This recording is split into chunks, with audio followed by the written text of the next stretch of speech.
Mari belajar bahasa Arab supaya senang di hari tua. Kita agungkan bahasa Quran supaya senang di masa hadapan.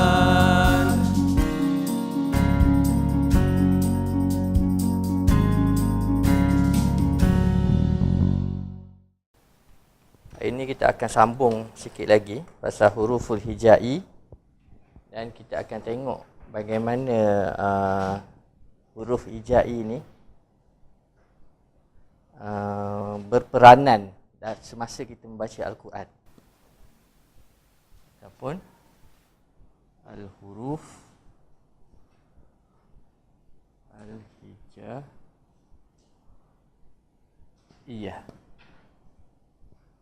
Okay. Kita kata hari itu huruf hijaiyah ada berapa semua? 28. Kalau 28 ikut bahasa Arab apa dia? Zaman yang wa'ishrun. Okey. Sebenarnya zaman dulu dia ada khilaf huruf hijai ni berapa. Ada yang kata 29. Antaranya Imam Sibawayh. Imam Sibawayh itu imam yang cukup hebat lah. Kalau siapa yang mengaji bahasa Arab, dia wajib tahu Imam Sibawayh itu siapa. Kalau orang belah Pantai Timur, Terengganu, Kelantan, dia kata Sibawayh. Dia bunyi itu. Imam Sibawayhi. Dia bukan orang Arab dan dia menjadi imam dalam bidang bahasa Arab pada zaman tu.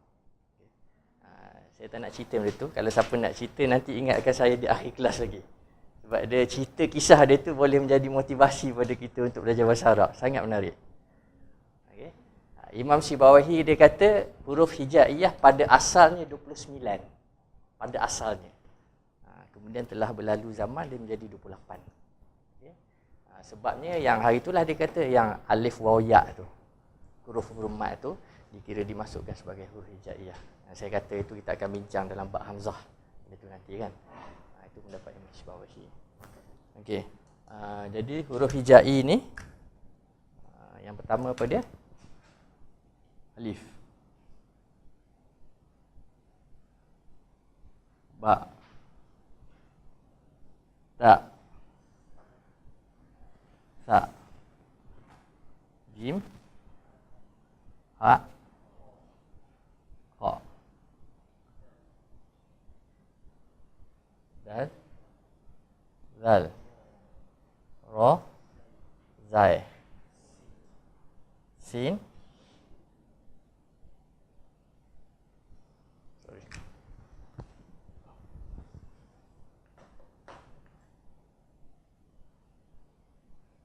Shin. Sad. Wad. Ra. Za. Ain. Rin. Fa. Qaf.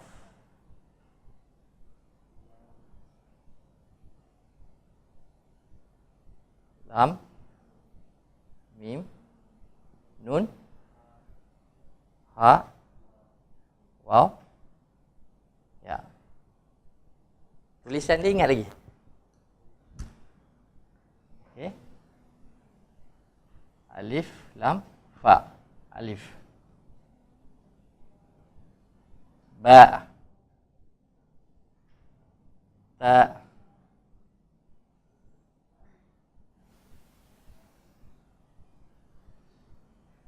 Ja. Ha. Kha. Ni dal. Zal. Ra.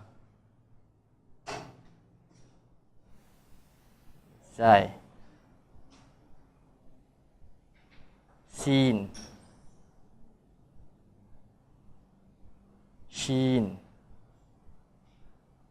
Sad. Dad. Ta. Va. Ain, Ghain, Fa,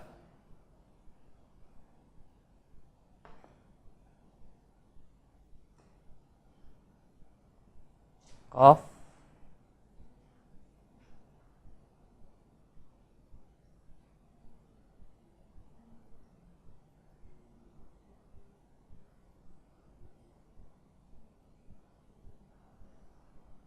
Ha, Ya. Okey. Baik. Alhamdulillah. Sap.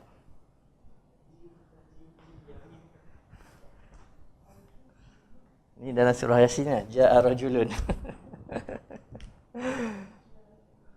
Okey, itu tanda anda praktis kat rumah. Okey, siapa yang tak tahu lagi, dia boleh praktis lah huruf ni sebab saya dah tak akan ulang lagi lepas ni. Sebab nanti lepas ni kita akan belajar macam mana aplikasi cara ejaan kita ni dalam qiraah Al-Quran.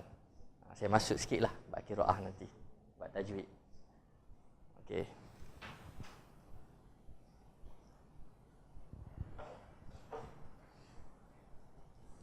Okey, dalam bidang bahasa Arab, dia ada huruf yang dipanggil sebagai, bismillah, kita kata huruf yang lembut, soft, dengan huruf yang kuat, amplified.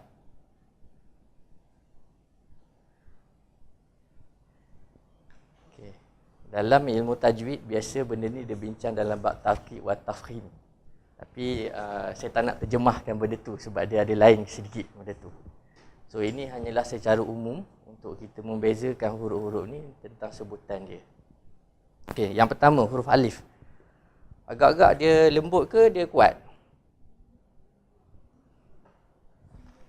Sini. Dia pelan, ada bawah, dia bawah. Alif. Okey, baik. Ba.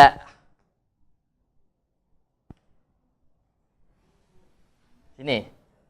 Okey. Ba. Lepas tu bila kita baca Quran, kita tak boleh baca contohnya.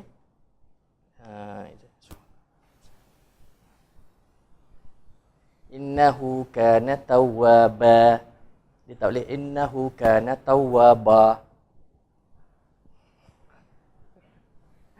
Kan dia bunyi Jawa sikit tu kan. Ba. Ba. Jadi saya tak nak masuk bab tu. Okey, tu bab tajwid. Ni secara umum ah. Okey. Okey, kemudian huruf ketiga ta. Okey. Sebelum tu huruf alif ni dia ada tak pasangan dia yang je kuat? Tak ada kan? Okay, kita kata not applicable lah. Ba tak ada. Ta. Ta. Dia ada tak pasangan dia yang bunyi dia kuat dalam huruf-huruf ni? To. To.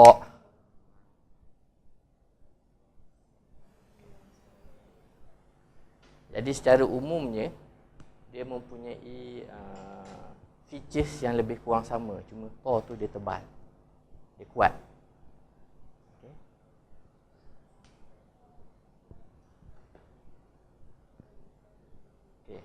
Huruf seterusnya. Sa. Sini ke sini? Lembut. Sa. Soft. Ada tak pasangan dia? Sin? Tak ada. Shin. Sod. Dah. Sod bukan. Sod. Itu ada dal. Sod. Okay. Next, jim. Ini kan? Jim. Ada tak pasangan dia? Tak ada. Kemudian ha. Pasangan dia? Tak ada. Ni ha. Ha.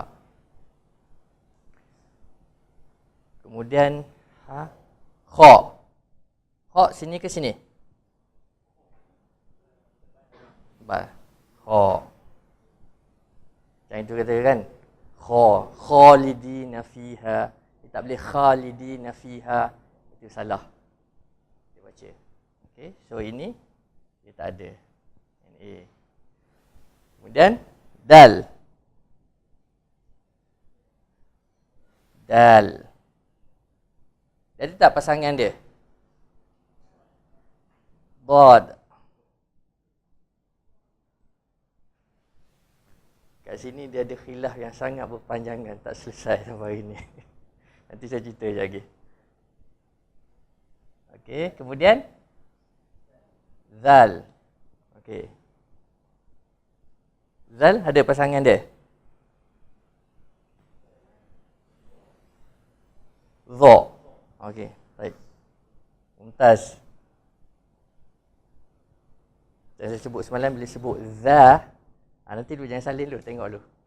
Za, dha. Sebut.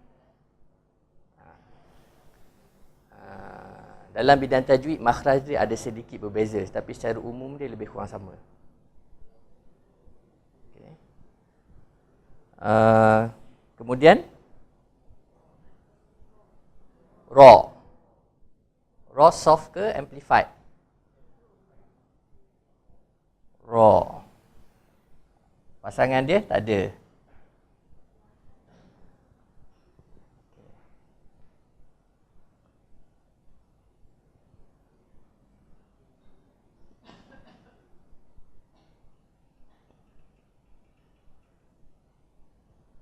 Okay.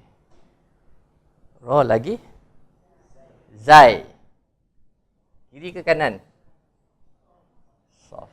Zai. Ada pasangan tak? Tak ada. Okay, baik.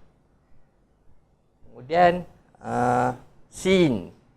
Sin. Ada pasangan dia? Sin. Saya pergi eja pula sin. Sorry. Ni gara-gara masuk lambat ni. Sin. Sad. Dia makhraj dia lebih kurang sama. Sin. Sad. Okey. Shin. Ada tak pasangan dia? Tak ada. Okay, shin. Sad dah. Sad dah. Ta dah. Ra dah. Ain.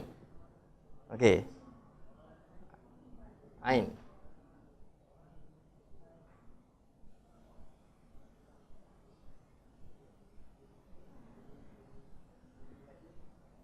Ain. Kan? Kemudian ghain. Ghain. Sebelah mana? Sebelah sini, sebelah sini. Sini.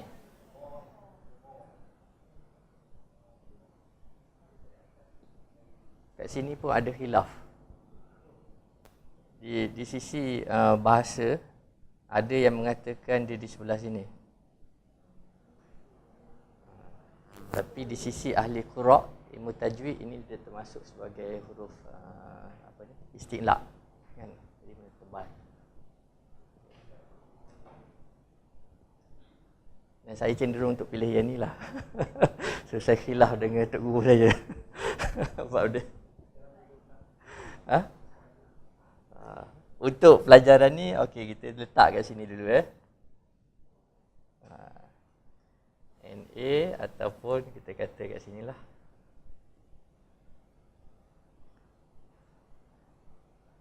Jadi fa tak ada kan? Next, qaf.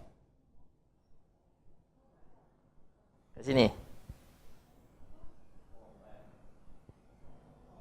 Qaf. Dia ada tak pasangan dia? Kaf. Okay. Lam.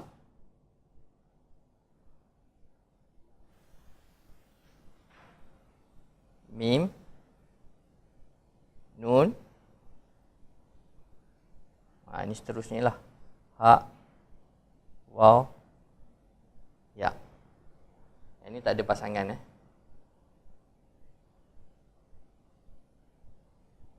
Okey. Ini dari sudut bahasa. Secara umum dia pembahagian ini.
Siap dah.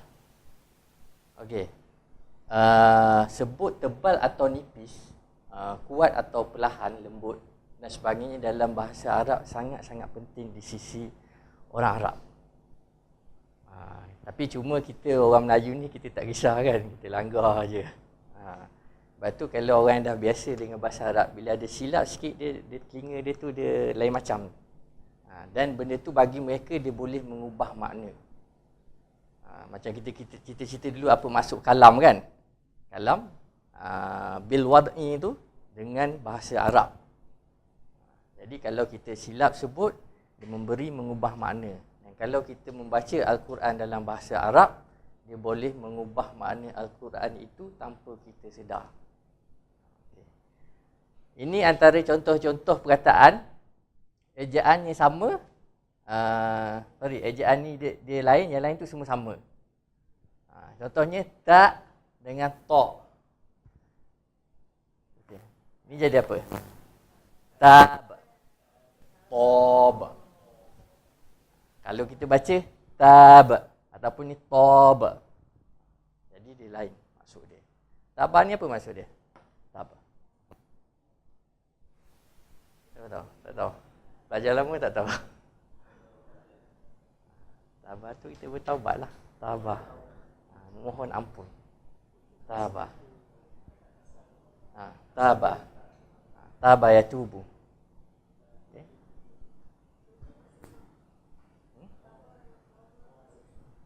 Toba maksudnya baik, bagus. Good. Good. Pleasant. Bukan asal. Toba. Jadi bila kita dari sudut tak dengan to, kita salah. Kita kata tak, iaitu to, maka dia akan mengubah makna yang terbalik.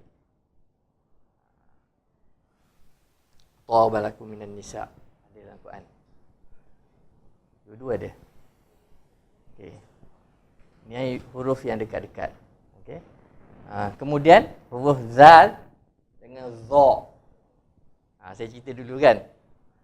Apa Abu Dhabi ya. Kita sebut kan. Abu Dhabi. Saja. So zalil. Zalil. Contohnya. Zalil.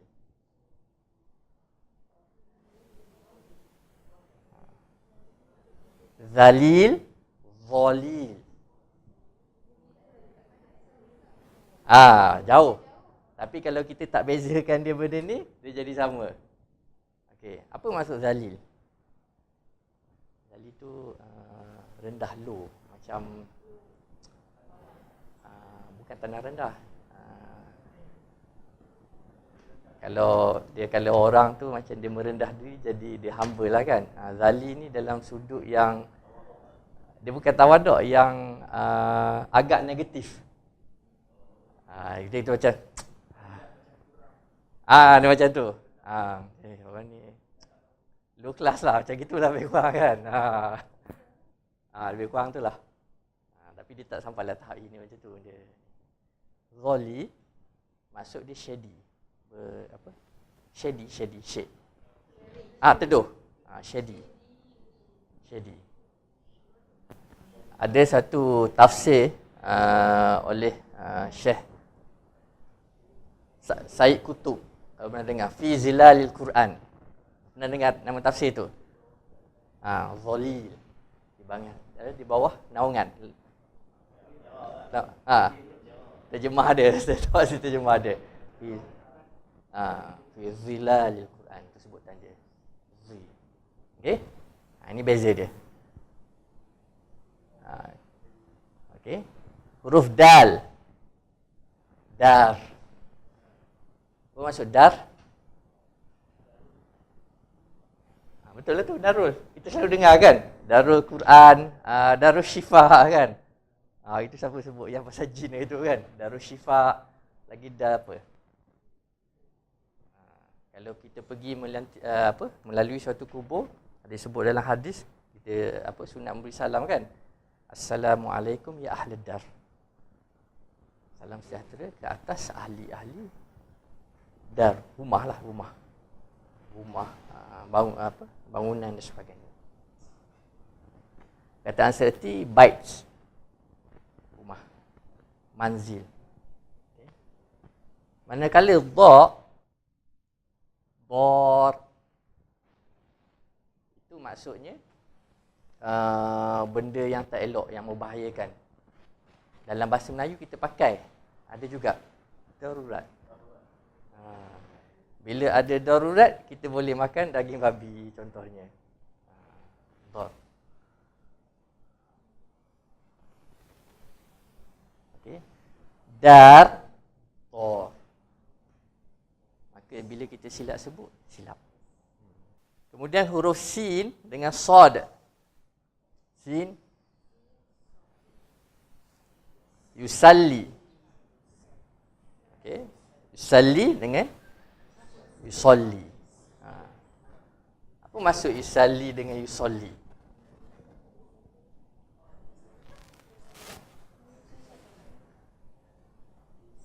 Apa tadi sebut? Solat. Yusolli ni solat. Kita selalu sebut kan, usolli fardaz zuhri. Solli. Solla yusolli. Okey. Sebab tu bila kita sebut usolli, kalau kita biasa terjemah bahasa Melayu, dia akan jadi sahaja aku sembahyang kan. Sebenarnya usolli tu saya solat je, itu je terjemahan dia. Tapi sebab dulu kita belajar kitab Jawi lama, kitab Syekh Daud Fatani, dia orang lama kan, maka dia ada lenggok dia, sahaja aku sembahyang, dia ada gitu. Jadi bila orang yang ada was-was tu, dia nak baca ni, dia sebut usolli fardhu zuhri, sahaja aku sembahyang. Lepas tu yang lain tu dia dah lupa. Sedangkan dia kata saya solat, itu cukup. Saya solat fardu zuhur, kelas. Di sisi mazhab Syafi'i lah, itu je. Tak perlu nak 4 rakaat tunai kerana Allah Taala. Lala tak jadi kan, imam dah habis salam pun tak habis, tak selesai. Itu kadang kena ni lah, kena buat pembaharuan sikit cara mengajar tu kan. Okey, sin ni, yusalli ni maksudnya lupa, forget. Yusalli. Dia sama je, baris dia, bentuk perkataan dia. Okay. Sin dengan sod. Ini satu lagi yang biasa berbeza. Kaf dengan qaf. Kalb. Kalb ni anjing. Qalb. Hati. Qalb. Ada satu lagi maksud dia, dia roll over, berpusing. Ini pun banyak cerita dalam bab taharah. Kalau dalam kitab fiqh, banyak bab taharah yang bekas yang dijilat oleh anjing. Itu berapa kali basuh, samak dan sebagainya. Katakanlah dia sibuk silap baca qalbun, kan pening tu kan, bekas yang dijilat oleh hati. Kan? Dia pening, dijilat oleh hati. Tak sesuai.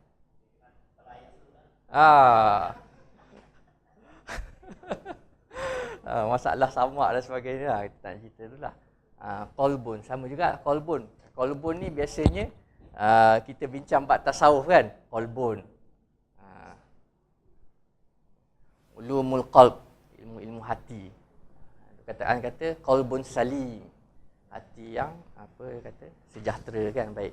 Kalau kita silap sebut kalbun salim, anjing yang sejahtera kan. Kita ada qalbun salim, kita ada anjing yang sejahtera. Kan lain kan perkataan ni. So perkataan-perkataan ni kita kena perhatikan. Tak, to, zal, dha, dal, dha, sin, sod, kaf, qaf. Ini sebenarnya realiti berlaku, terutama bagi setengah orang tu, dia tak belajar asas ni. Ini saya mengalami sendirilah. Kemudian dia join grup-grup perubatan Islam. Lepas tu dia berubat. Jadi makhraj dia salah, dia pun tak tahu bahasa Arab, tak tahu makna, dia pun berdoa. Jadi doa dia salah. Cerita dia. Dan kadang-kadang ada juga Tok Imam. Tok Imam pun baca salah. Yang tu biasanya bab domel lah, nanti kita akan belajar bab masuk tu. Kadang dia kata Allahumma firli. Lepas tu makmum kat belakang pun amin. Dia doa kat dia seorang je. Ampunilah dosa aku kan. Makmum satu masjid tu amin. Ampun doa imam tu je kan. Patut dia kata Allahumma firlana, doa ampun dosa kami. Dia pun amin semua. Itu kesilapan kerana tak memahami bahasa Arab. Okey, baik. Perkataan huruf hijai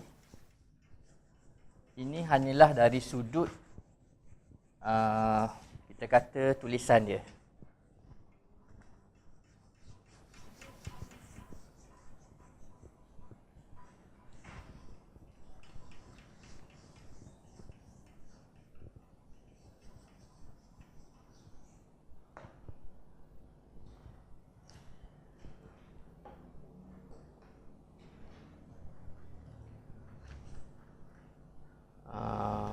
Hijai tu, huruf tu, maksud dia adalah alfabet, alfabiyah yang bahasa Arab. Hijai ialah nut ataupun qiraah, sebutan yang keluar daripada mulut manusia dalam membentuk kalam, percakapan tu. Itu disebut. Jadi dia gabungkan jadi huruful hijai. Dia uniknya bahasa Arab tu, bila dia come out dengan something perkataan, dia ada sebab di sebaliknya. Tak tahulah hikmah Allah turunkan Al-Quran bahasa Arab kan. Okey. Jadi huruf-huruf ni dia ada tempat keluar dia daripada mulut manusia. Okey, benda ni biasanya kita akan bincang dalam bab makharij. Makharij aswatil huruf. Makharij ni makhraj. Dia selalu belajar tajwid kan, makhraj. Sebenarnya apa dia makhraj tu? Dia perkataan kharaja. Kharaja tu keluar. Saya keluar daripada kelas. Akhruju minafas. Saya keluar daripada kelas. Jadi makharij tu dia punya plural. Okay, tempat keluar. Makhraj tu tempat keluar. Tempat keluar bunyi huruf-huruf. Okay. Yang ni saya terpaksa masuk tajwid sikit lah sebab kita kata nak relate dengan Quran kan. Ustaz Asyik kalau salah betul kan? Okay. Dia ada bagi dua. Ulama bagi kepada dua. Setengah ulama ahli qura'. Satu disebut muhaqqaq.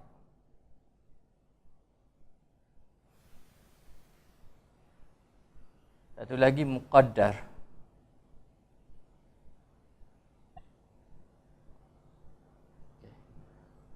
Tak apa, tengok dulu.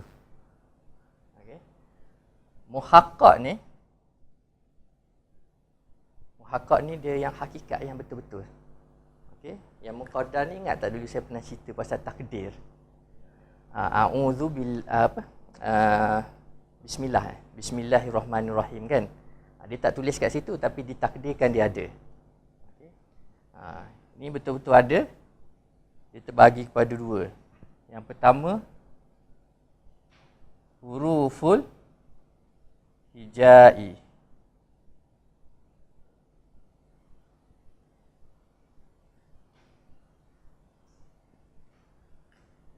Okay. Huruful hijai, ni yang kita belajar tadi. Okay. Dia ada berapa banyak tadi? Dalam bahasa Arab apa? Samaniyah wa ishrun. Okay. Al-ghunnah. Ghunnah tu dengung bahasa Melayu. Dia apa? Idgham bi ghunnah dan sebagainya. Ghunnah tu dia ada dua. Iaitu nun sukun dengan mim sukun. Okey. Al-muqaddar ni dia ada huruful mad, iaitu ada tiga. Alif, waw, ya. Huruf hijaiyah yang kita dah belajar, gunnah ada dua. Nun sakinah, mim sakinah. Sebab itu kalau kita belajar tajwid kan kita selalu baca hukum 5. Hukum 5 ke apa? Nun mati dan mim mati bertemu dengan huruf selepasnya kan. Jadi muqaddar ni yang tidak, dia grey area. Dia tak dapat tahu exactly kat mana dia punya makhraj dia. Okey, iaitu huruf mad, alif, waw, ya. Sebab dia tak dapat berdiri dengan diri sendiri. Dia kena baca baris yang sebelum tu. A, U, I. Jadi total semua bunyi ni, aswat ni adalah jadi berapa? 3-3.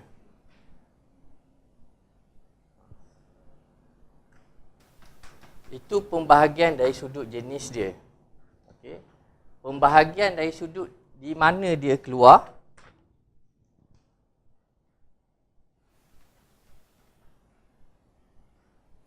Okey, secara umumnya ada 5 tempat dia keluar. Yang pertama, syafatan.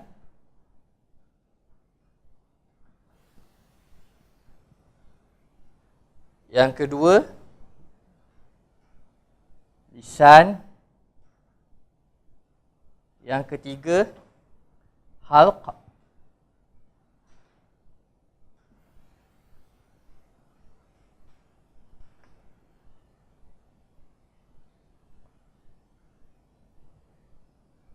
Yang keempat, khayshum.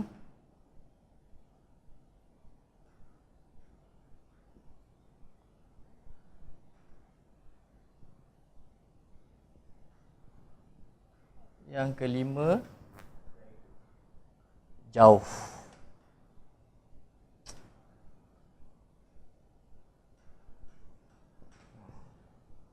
Selalu kita belajar tajwid ikut Melayu kan. Hari ni kita belajar ikut bahasa Arab. Tergeliat lidah nak sebut kan. Memang kita tajwid asalnya bahasa Arab, cuma diterjemahkan dalam bahasa Melayu. Okay. Makharij, tempat keluar suara tadi tu, yang kita kata sebanyak 33 tu. Yang pertama, syafatan. Syafatan ni apa dia? Mulut. Okay. dua bibir. Dia ada alif dan nun kat sini. Nanti kita belajar dalam bab musanna. Syafah ni adalah bibir. Jadi dua bibir. Dia keluar daripada dua bibir. Okay. Apa huruf dalam syafatan ni yang keluar daripada bibir kita?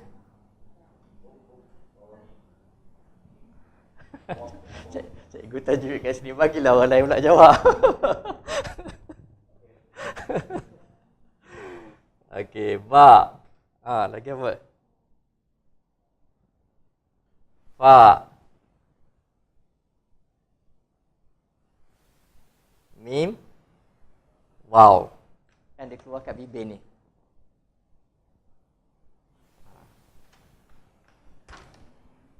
Okey. Lisan. Apa tu lisan?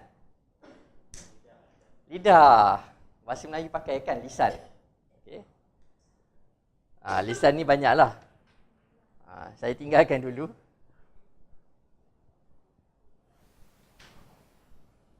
Ataupun kita bolehlah kita tulis. Sa, za, za, ta, dal, ta, sad, zai, sin, nun, ra, lam, tad.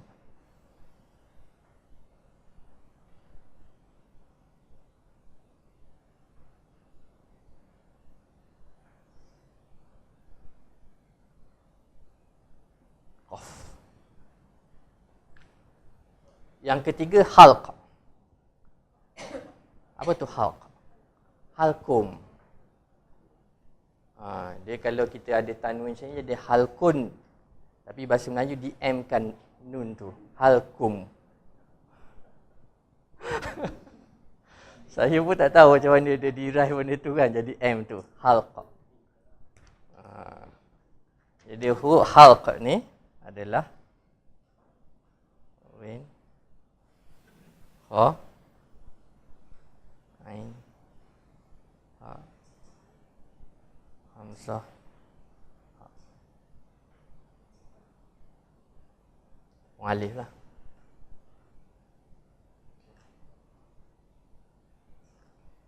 Yang keempat, khayshum. Khayshum tu dia pangkal lidah. Pakai lidah pula, pakai hidung. Pakai hidung. Dia huruf gunnah tadi. Nun sakinah, mim sakinah. Okey. Khayshum, dia pangkal hidung. Sebut inna, lamma, amma. Dia pangkal hidung. Okey. Jauh ni adalah rongga. Rongga yang last tadi tu, huruf mat tadi. Alif, waw,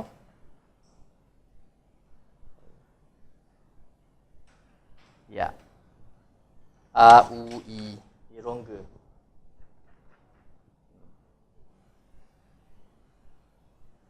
Okay. Ini adalah pendapat yang secara umum yang diiktifakkan oleh ulama dulu. 5 bahagian. Okey.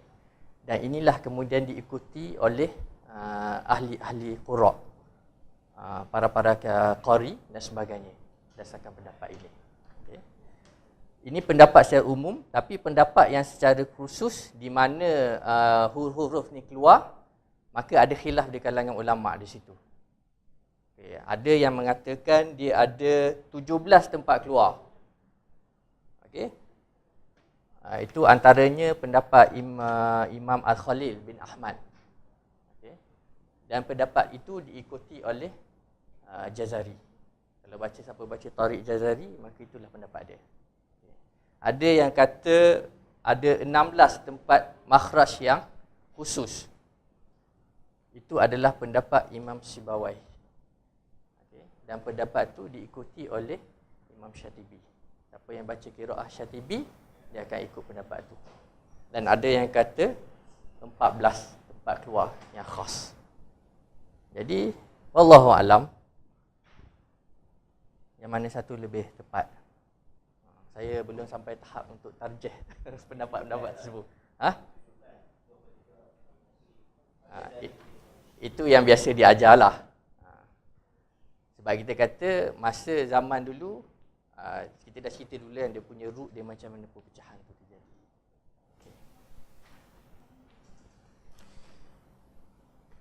Okay, dan kemudian sebenarnya ada juga khilaf dari sudut sebutan dhad. Kalau kat sini kita belajar tajwid, ustaz kita akan suruh lidah pergi kat geraham dhad. Waladhdallin.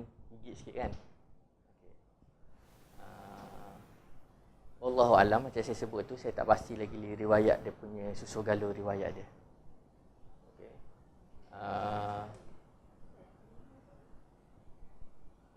Yang mana? Ini Jauf. Okay.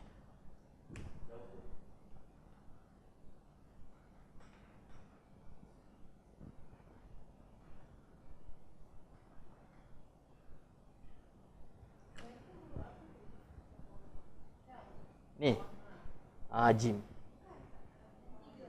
Alif, waw, ya. Yang itu huruf mat tadi.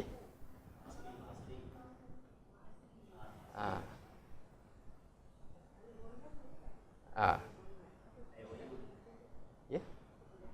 Sebelum huruf alif ada fathah. Jadi dengan ada tu dia jadi huruf mat.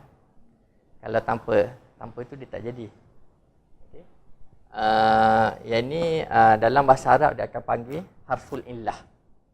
Nanti kita akan belajar lagi harful illah. Illah tu sakit, huruf sakit. Dia baru maksud yang samalah. Mad ni maksudnya mad tu panjang. Dalam bahasa Arab, mad maksud dia panjang. Sebab dia memanjangkan. Okey, dah habis bab makhraj. Kita dah sentuh. Okey, biasanya masih dalam ilmu aswat lagi. Mereka akan belajar dalam bab sifat.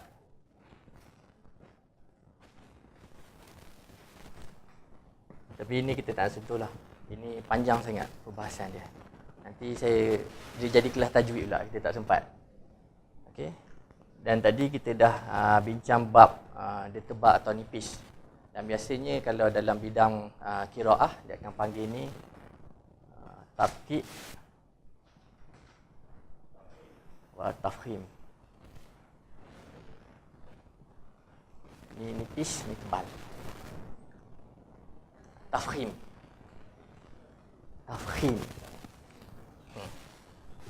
So ini dia pecahlah dalam bab istifal, istilah dan sebagainya. Ini pun saya tak nak sentuh secara umumnya tadi. Kalau saya sentuh jadi kelas tajwid pula sini kan. Nanti kita tanya organizer lah lepas dah habis tahun nak buat kelas ni ke tak. Okey. Okey, habis. Baik. Okey, baik. Dalam Al-Quran ada setengah-setengah tempat kita terpaksa baca dengan huruf. Perasan tak? Okey. Mari kita cari sama-sama dalam sebuah Al-Quran ni di mana tempat tu. Okey. Syarat dia, ulama kata dia mestilah di awal surah. Okey. Saya bagi tips dulu, jumlah semua adalah 29 tempat. Tis'ah wa ishrun.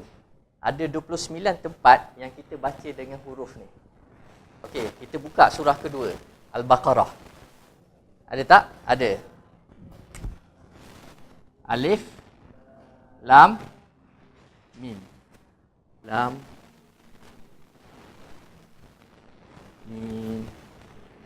Alif, lam, mim. Di sini ada mim sakinah bertemu dengan mim, maka hukum dia idgham di situ. Okey, idgham maksudnya dia memasukkan. Okay. Sebab tu dia ada sedikit dia punya ni. Okey, insya-Allah selepas ni bila kita masuk bab harakat, kita tengok macam mana boleh terjadi perbahasan tentang harakat tu 2, 4 dan 6 dan sebagainya. Okay, ini apa? Surah Al-Baqarah, kan? Okey. Next surah. Surah Ali Imran. Sama? Sama. Ali Imran. Okey, next surah An-Nisa. An-Nisa ada? An-Nisa ada? Tak ada? Tak ada. Kemudian Al-Maidah ada? Al-A'raf. Al-A'raf apa dia?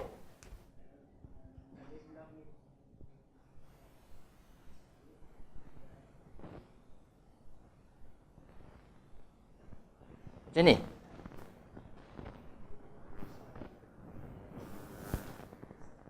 Alif, Lam,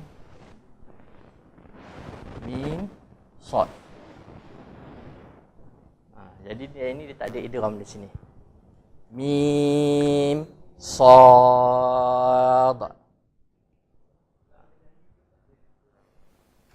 Ada?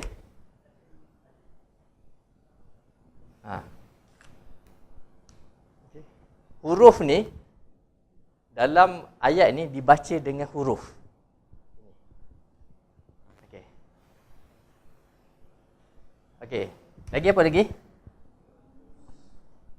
Tadi Al-A'raf kan?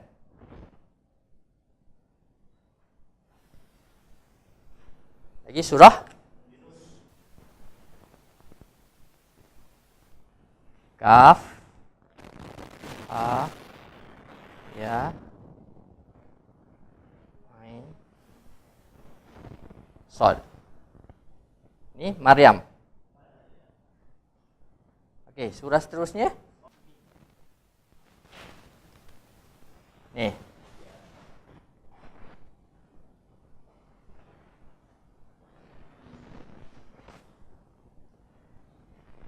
Surah apa?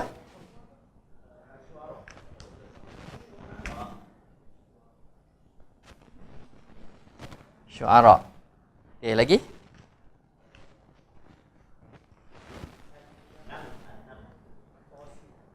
Tosin.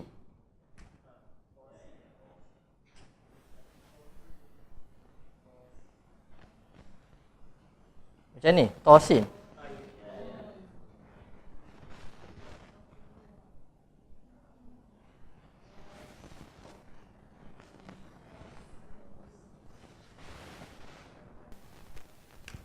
Nombor 8.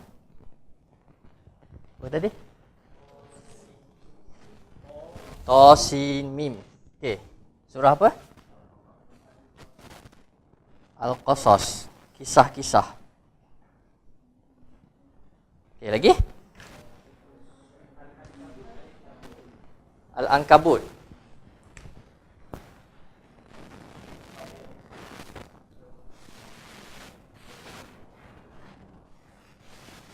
Al-Ankabut. Okey, lagi?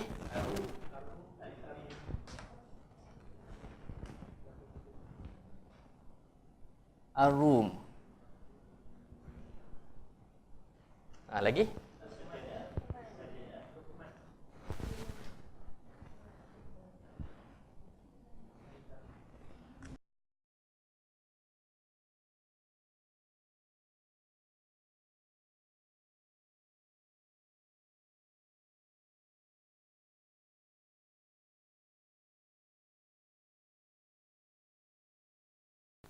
Fussilat.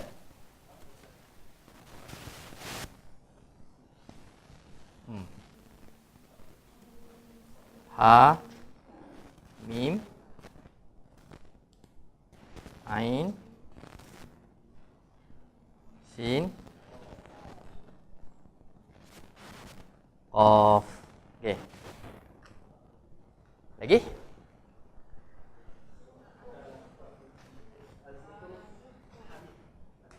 Di atas ni.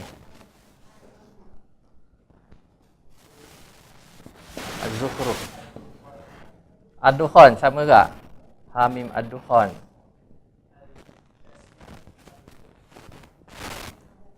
Al-Jasiyah.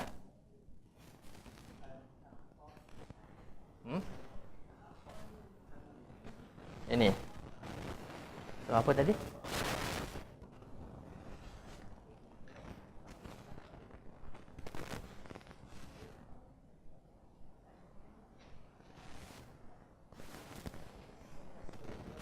Al-Jasiyah, Al-Ahqaf. Oh, dia berturut Okey. Lagi? Qaf. Barulah. Qaf. Macam ni.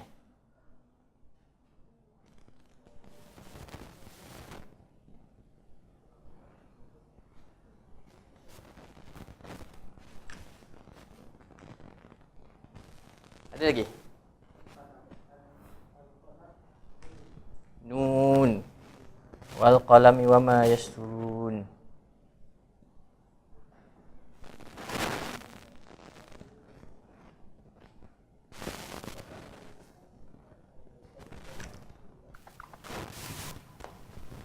Okey, campur Toha 29, yang huruf ni adalah 28. Ini campur ni jadi 29. Ini adalah dalam Al-Quran, semua satu Al-Quran ni yang kita baca dengan huruful hijai tadi. Okey. Alif lam mim. Dia baca dengan huruf alif lam mim yang kita belajar tadi. Jadi kita tak boleh baca alamin dan sebagainya. Okey. So bila dia ada kat sini lam alif dengan huruf mim. Dan begitulah seterusnya. Di sini alif lam mim ni dia ada pada 6 surah, Al-Baqarah, Ali Imran, Ankabut, Ar-Rum, surah Luqman dan surah As-Sajdah. Okay. Alif lam mim sad. Ini dalam surah Al-A'raf. Okay. So kalau dia ada dal, kena baca wakaf dia dengan dal. Sad. Okay. Yang ni alif lam ra. Dia dibaca dengan huruf ke tak? Dia tidak dibaca dengan huruf. Dia tidak ada ra hamzah, tak ada. Dan sebab itu dia dipanggil sebagai kategori sebagai mak asli di situ. Dia bukan mak lazim harfi. So ini nak tunjuk dia punya alaqah dia huruf hijai itu dengan ilmu tajwid. Sebab ilmu tajwid adalah sebahagian daripada ulumul Quran yang dia relate dengan bahasa Arab. Okay. So ini dia ada dalam surah Yunus, Hud, Yusuf, Ibrahim dan Hijr. Juga alif, lam, mim, ra. Sama juga, ra. Dan surah Ar-Ra'd. Ini dalam surah Maryam. Kaf. Ini dibaca dengan huruf. Ya, ha, ya. Ini adalah mad asli. Ain, sad. Dibaca dengan huruf.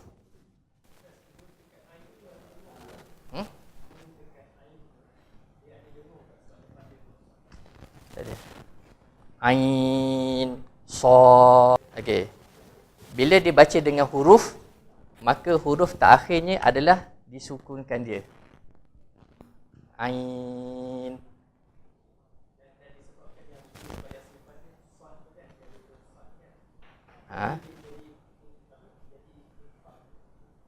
Tak ada. Ini kalau kita belajar dalam bab mat tu dia jadi lin lah. Mat lin kan. So, ini surah Maryam. Ra alif. Dia jadi mat asli. Dia tidak disebut ra alif hamzah. Kita belajar huruf hijai, ra alif hamzah. Dia tidak dibaca dengan huruf. Yang dibaca dengan huruf adalah lam dengan mim sahaja. Okey, sama juga dengan ni ta, sin, mim.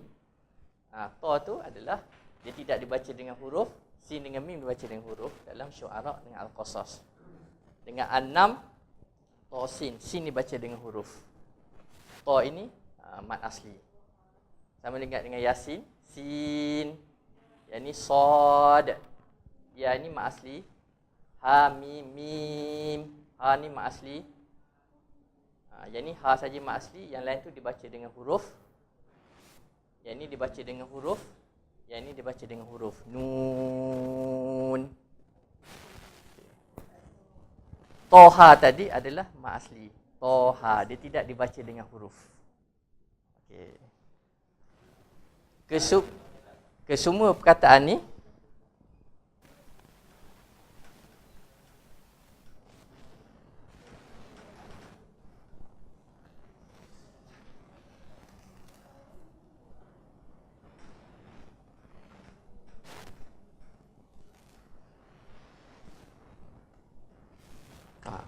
Kesemua yang dibaca dengan huruf ni, jadi ulama ahli qira' menghimpunkan dia jadi naqasa asalukum. Nun, qaf, sad, mana tadi? Ain, sin, lam, kaf, mim. Okey. So perkataan yang dibaca dengan mak asli ni disebut hayyut tahir. Toha dan sebagainya. Yang dibaca pada permulaan surah. Okey, sebenarnya apakah maksud ataupun makna di sebalik huruf-huruf ni? Nanti kejap Okay, kita dah baca sebanyak 28 dalam Al-Quran di permulaan surah, kecuali surah ni, surah Syura ni yang ada 2 ayat di sini. Yang lain tu ada semua dalam 1 ayat. Ditulis dengan huruf yang wallahu alam tidak diketahui dan dibaca dengan huruf hijai, huruful hijai. Okey. Kesemua huruf ni adalah termasuk dalam mutasyabihat. Allah sebut dalam Ali Imran, apa ayat dia? Hunna umul kitab. Wallazi anzala 'alaikal kitaba minhu ayatun muhkamat hunna umul kitabi wa ukharu mutasyabihat. Dialah yang menurunkan kepada kamu Alkitab, iaitu Al-Quran, yang di dalamnya ada ayat muhakamat, bentuk hukum hakam, dan selain daripada itu adalah mutasyabihat, perkara-perkara yang syubhat. Okey, sama-sama. Fa ammal ladzi nafi qulubihim zayrum fayattabi'una ma tashabaha minhu ibtigha' al-fitnati wa ibtigha' ta'wilih wa ma ya'lamu ta'wilahu illallah. Dia kata siapa yang dalam hati dia tu dia ada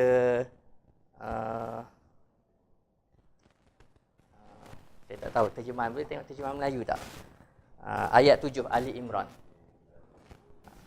Dia kata sini ada setengah orang tu dia cuba mencari benda-benda yang syubhat ni, dia cuba mentakwil-takwilkannya.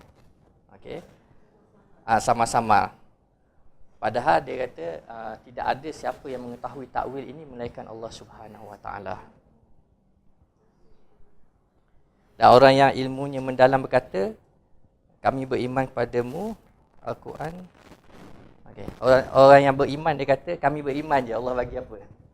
Bagi orang yang ada penyakit dalam hati dia, dia cuba mentakwilkannya. Okay. Jadi 28 huruf yang kita belajar tadi tu adalah benda yang mutasyabihat. Kalau kita ingat kelas yang mula-mula kita sebut muhakamat dan mutasyabihat. Okay. So kita telah tengok keseluruhan surah hari ni, satu Al-Quran ni, inilah dia ayat mutasyabihat. Salah satu daripadanya. Okey. Ulama ada bahas tentang hikmah di sebaliknya. Dia kata yang pertama, contohnya menurut apa yang dinakalkan oleh Imam Suyuti rahimahullah taala dalam Atiqan fi Ulumil Quran, dinakalkan daripada Az-Zakashi dalam Al-Burhan. Dia kata apa?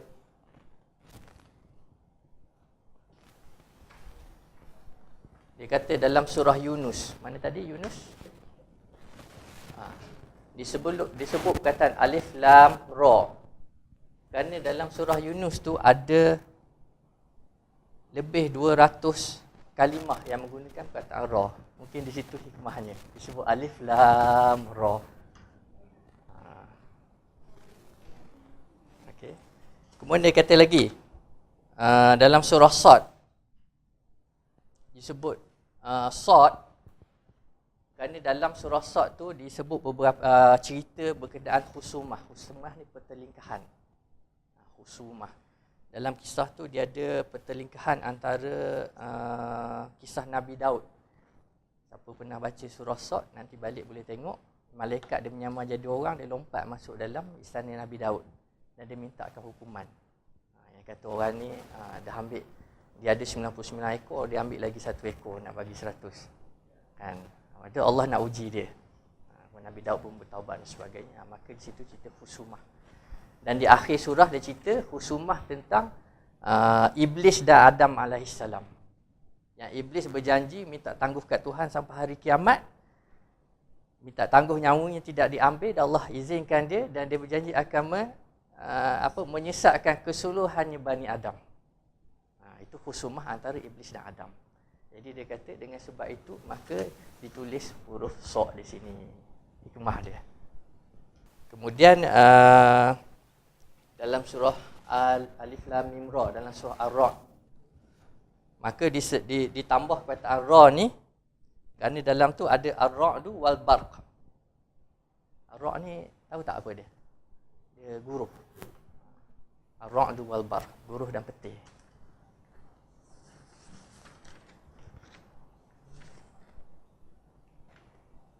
Okay. Dan dia kata ketahuilah, dia kata secara kebiasaannya adatan Al-Quranul Karim bila disebut surah-surah yang ada pada pembukaannya huruf-huruf hijai ini, biasanya ayat selepas tu dia menceritakan tentang apa yang berkaitan dengan Al-Quran. Dia bagi contoh apa? Dia kata Alif Lam Mim Zalikal Kitabu La Raiba Fi. Itu kitab, itu Al-Quran disebut. Lagi ayat apa? Alif Lam Mim Allahu la ilaha illa huwal hayyul qayyum nazzala 'alaikal kitaba bil haqq. Cerita ada berkaitan dengan Al-Quran. Alif Lam Mim Sad kitabun unzila ilaika. Dia kata kebanyakannya biasanya dia akan cerita berkenaan dengan Al-Quran selepas huruf ni, melainkan pada 3 surah iaitu Ankabut, Ar-Rum dan Nun, iaitu surah Al-Qalam. Ini saja yang tak ada. Nun wal qalam yasturun. Jadi wallahu alam apa sebenarnya yang hikmah di sebalik itu. Yang kita kata itu adalah ayat mutasyabihat yang Ankabut, Rum dan surah Al-Qalam, Nun.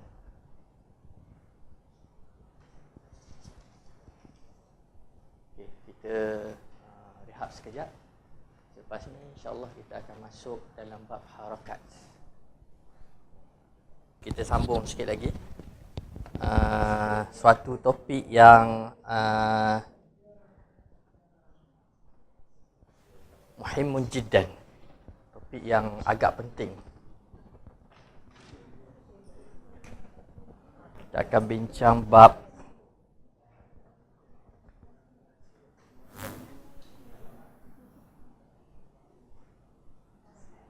harakah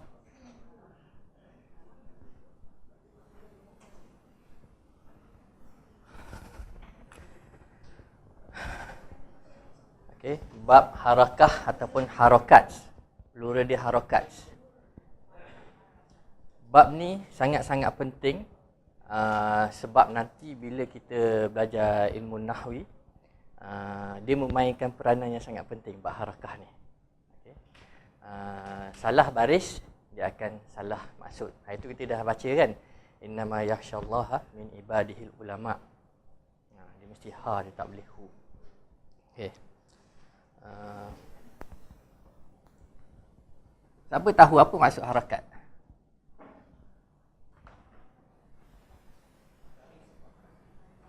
Baris. Itu terjemahan Melayu, baris. Pergerakan. Okey. Dia pergerakan. Harakat tu pergerakan. Harakah. Okay, harakah. Harakah ya hariku. Harakat. Kenapa disebut pergerakan? Kalau bahasa Melayu disebut baris. Kalau English dia sebut vowels kan? Vowels. Kita kata kenapa apa yang dimasukkan vowels tu? A, E, I, O, U kan? Tapi apa di sebaliknya? Dia tak ada kan dalam bahasa lain. Dalam bahasa Arab disebut pergerakan. Apa yang dimasukkan dengan pergerakan? Kita dah belajar tadi makhraj, sifat kita tak sentuh kan. Basically sebagai bunyi yang keluar daripada mulut kita.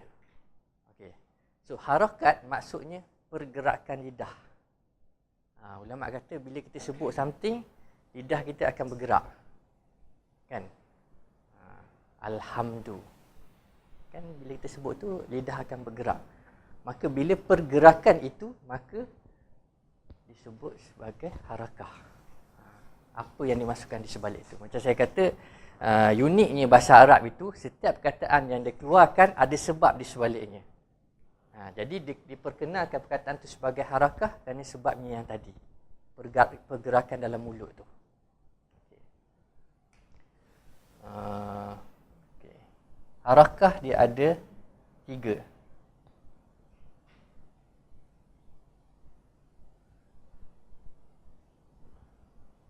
Okay. 3 harakah. Yang pertama dipanggil qasirah.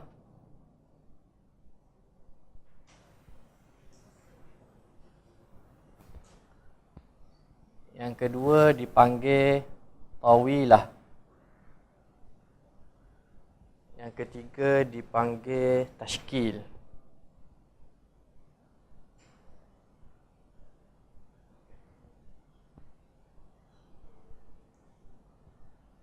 Okey.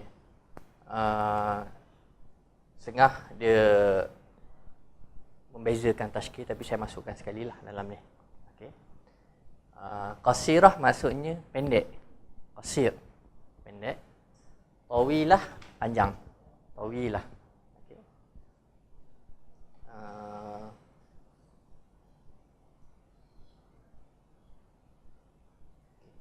Kita abaikan tashkil dulu sekejap. Kita akan bincang yang ni dulu. Okay. Harakah qasirah, yang pertama dia ada dipanggil fathah.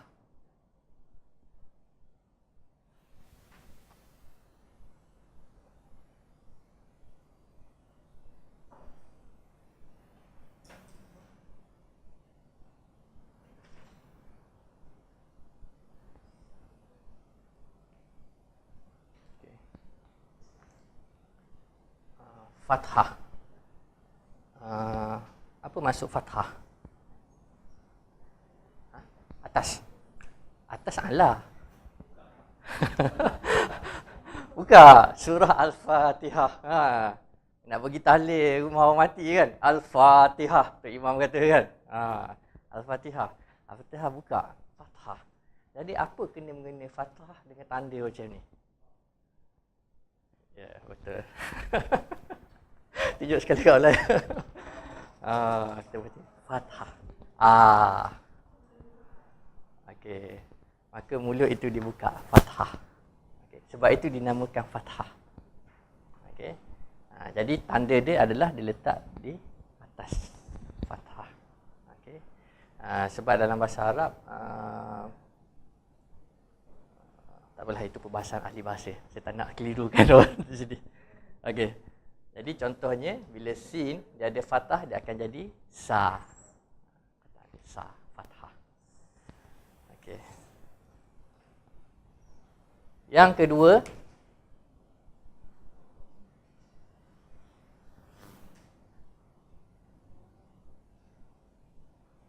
dhammah.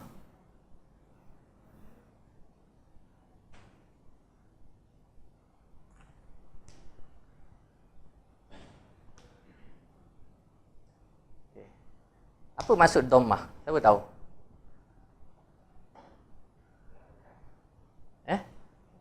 Dia angkat. Lain? Di depan. Di depan tu sebab kita panggil baris bahasa Melayu kan? Baris depan. Alis di baris atas A, alis baris depan U. Okey. Dalam bahasa Arab, dia perkataan dhamma yadummu. Dhamma yadummu tu dia ada beberapa perkataan, dia ada maksud. Salah satu maksud dia mengumpulkan. Dhamma, dia mengumpulkan. Okey. So dalam bacaan bahasa Arab dan bahasa Al-Quran, dhamma dia mengumpulkan. Bila kita sebut U tu depan, U, dia mengumpulkan mulut kita ni. U. Nampak tak? U. Maka orang Arab dulu dia menamakan itu sebagai dhammah. Maka ditunjukkan bentuk dia, tanda dia adalah seperti ini. Cuma diterjemah bahasa Melayu jadi baris ke depan. So contoh yang tadi jadi sin dhammah jadi su. Okey. Yang ketiga,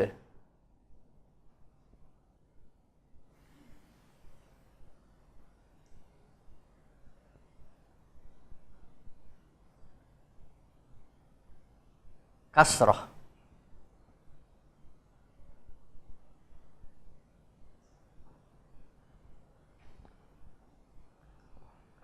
Okey, siapa boleh teka apa maksud kasrah?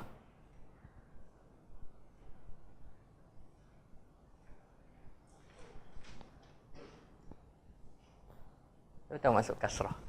Pelajar lama apa maksud kasrah?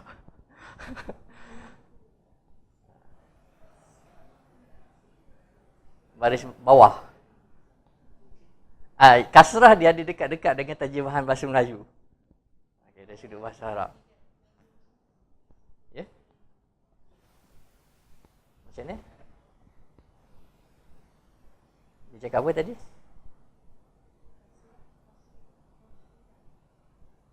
Bukan okey. Kasrah dia ada beberapa perkataan. Antaranya patah. Al-kursiyu maksur. Kursi itu patah. Kan? Patah. Tapi dalam ni dia bukan maksud patah. Kasrah ni dia maksudnya dia drag. English tu drag. Dia tarik. Macam ni?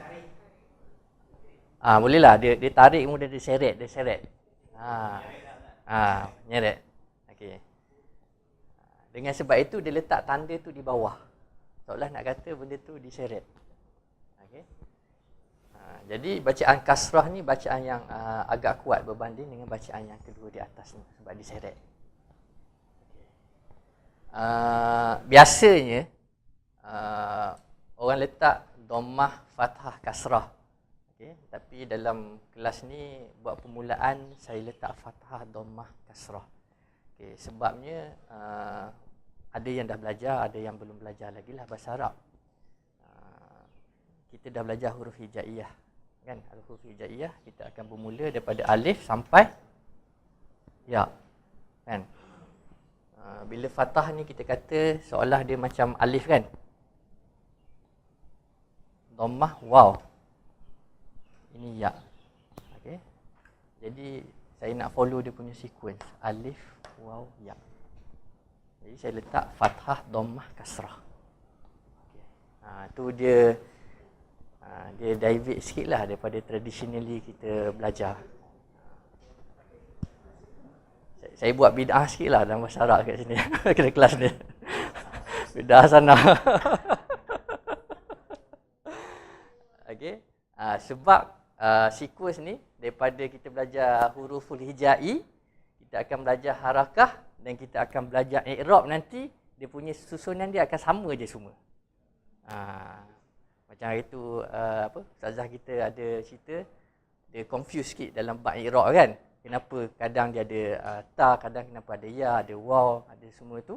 Jadi saya nak susun tu ikut susunan abjad tu sampai habis. Okey. Itu harakah qasirah.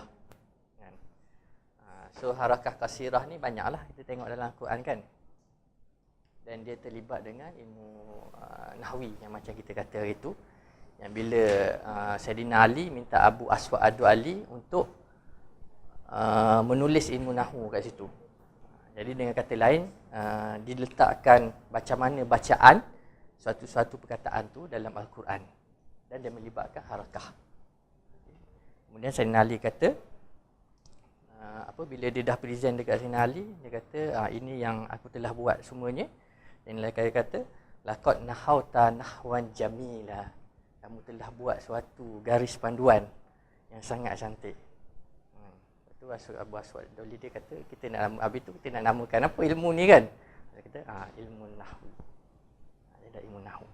Dia bermula daripada sini. Okey, baik.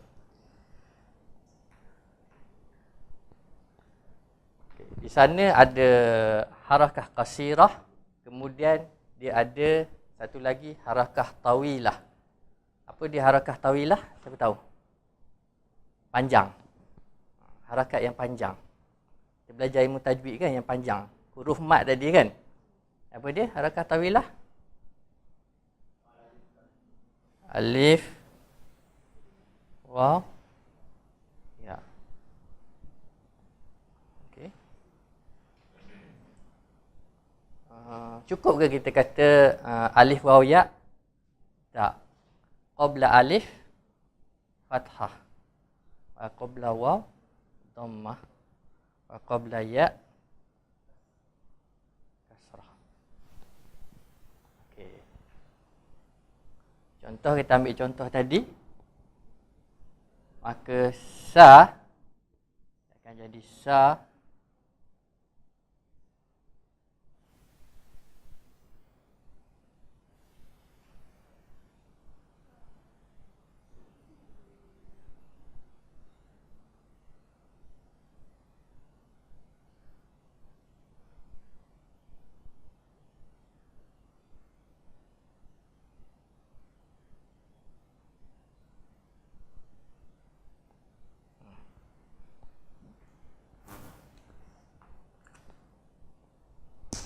Jadi sa, dia akan jadi sa.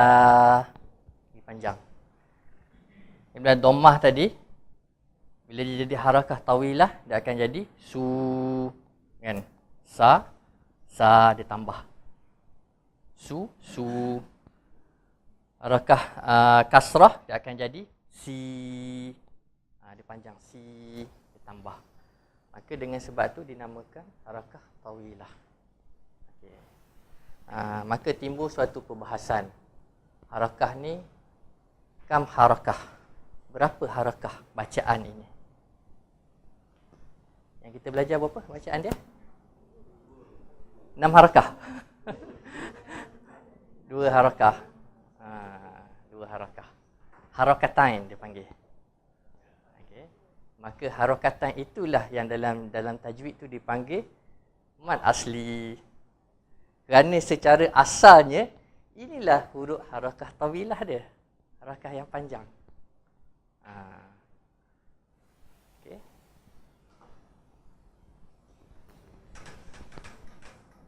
Sorry.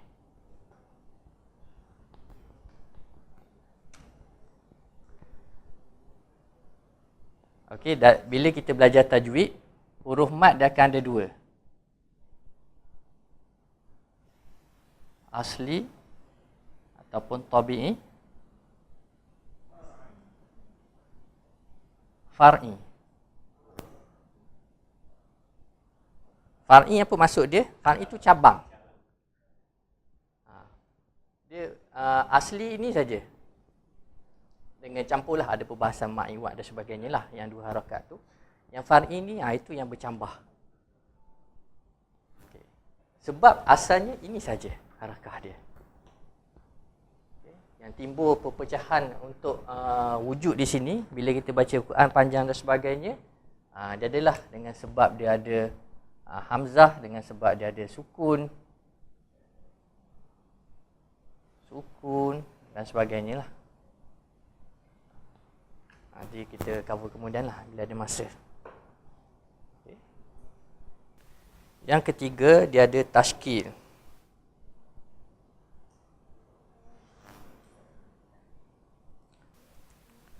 Dia terbagi kepada 2.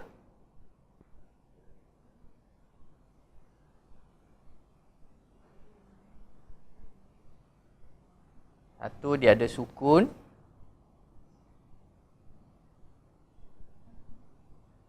Satu lagi dia ada syaddah.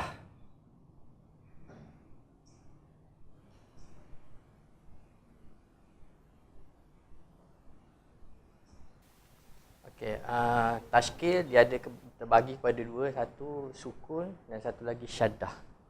Ini juga biasa tanda yang kita jumpa dalam Quran lah. Qalb. Qaf fathah, lam sukun. Bila kita wakafkan qalb, jadi jadi sukun. Kan? Dan biasa kita baca Quran wal as, kita sukun ke dia. Okay.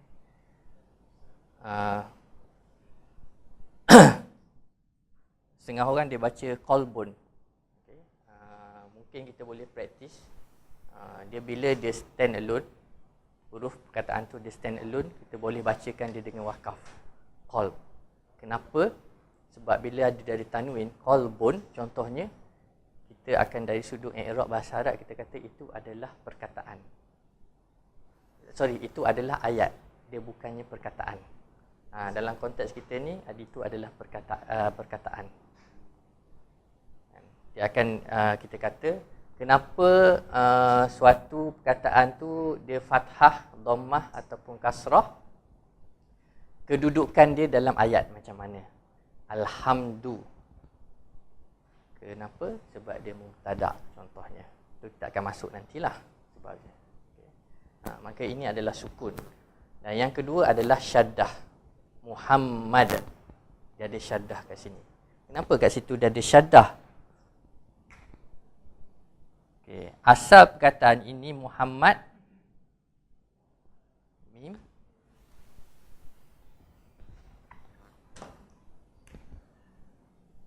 mim,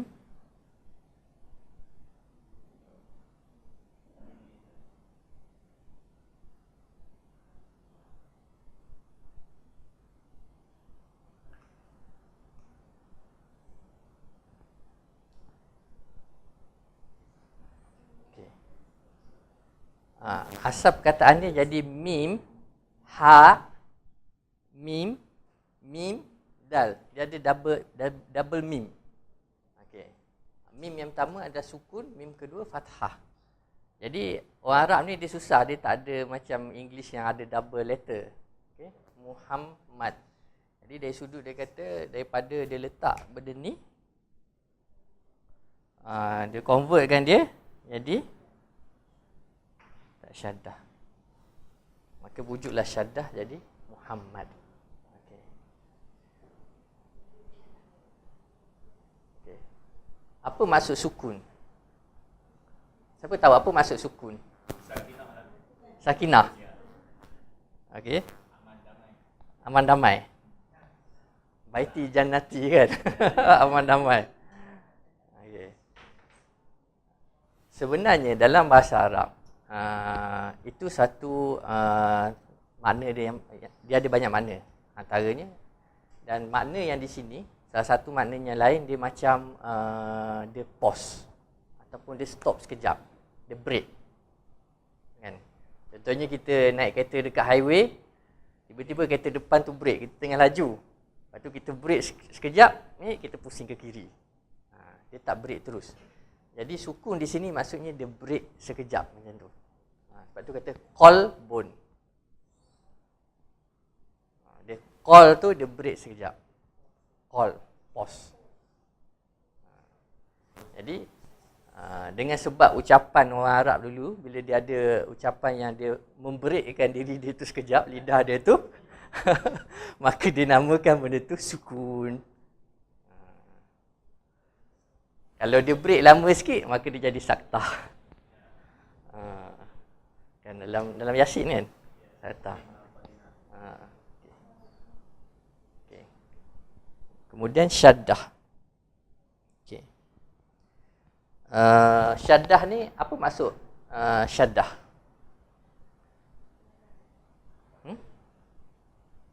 Apa dia? Penekanan. Penekanan satu maksud dia. Dia ada maksud lain. Maksud lain syaddah ni dia kata sebagai doubling. Kalau English dah ada dua letter kan, dia doubling. Okay. Macam saya kata tadi, kalau huruf ta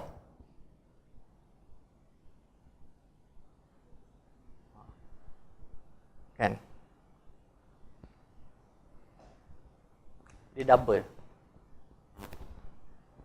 Bila ada dua yang double datang sekali, maka itu yang dinamakan sebagai syaddah dari sudut bahasa. Jadi dengan sebab itulah yang saya kata tadi, bila asal nama Muhammad, Muhammad, dia ada doubling mim kat sini. Okay. Maka untuk menamakan sebutan orang Arab yang membawa dua huruf satu sukun satu baris tu, maka dinamakan sebagai syaddah. Sebab itu bila datang bila berlalunya zaman, dia susah nak tulis macam ni, maka dia keluarkan tanda macam W ni. Maka itulah dari sudut bahasanya sukun dan syaddah.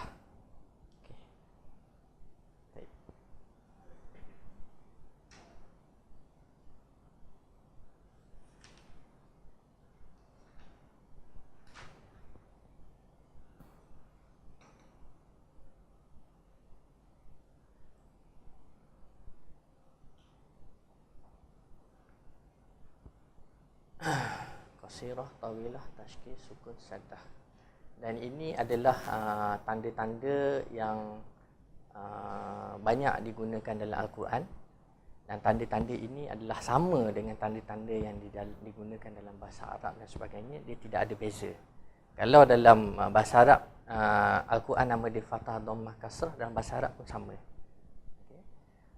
Kalau dalam bahasa Quran kita baca yang ni, alif qablahu fathah wa waw qablahu dhammah wa ya qablahu kasrah, pun dalam bahasa Arab adalah sama. Okey. Dia tidak membezakan. Sebab Al-Quran itu adalah dalam bahasa Arab. Cuma yang membezakan dalam qiraah dengan bahasa Arab, sebab pecahan daripada perbahasan dalam huruf mad tadi, mad far'i tadi, dia ada hamzah. So bila dia pergi ke hamzah, di sini dia akan adalah mad muttasil, mad munfasil. Kan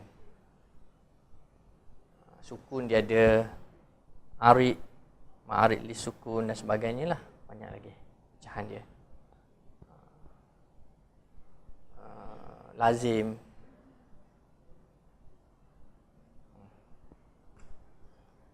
Dan biasanya kalau orang bercakap bahasa Arab, dia tak gunalah lenggok. Nak kata apa? Amma yatasaalun. Baca Quran boleh. Kalau nak kata hum yatasaalun, orang Arab tak sebut itu, dia kata hum yatasaalun. Dia sebut macam tu je. Kan kalau dia sebut hum yatasaalun, orang kata ini gila punya orang kan. Okey. So, tapi dalam Al-Quran dia dibaca dengan kaedah tu. Apa dalil dia? Sebab itu ada dalam hadis Nabi SAW. Itulah yang disampaikan. Itu je beza antara yang menunjukkan kalam Allah Ta'ala dengan kalam manusia. Kita belajar mula-mula dulu kan. Itu perbezaan dia. Maka perbezaan tu adalah pecahan daripada harakah tawilah di sini. Pecah banyak. Okay.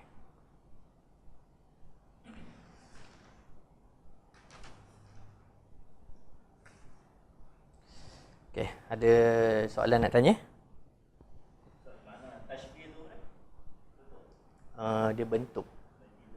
Bentuk. Syakkala yushakkilu. Perbincangan asalnya bila kata harakah tawilah, kita bincang alif, waw, ya.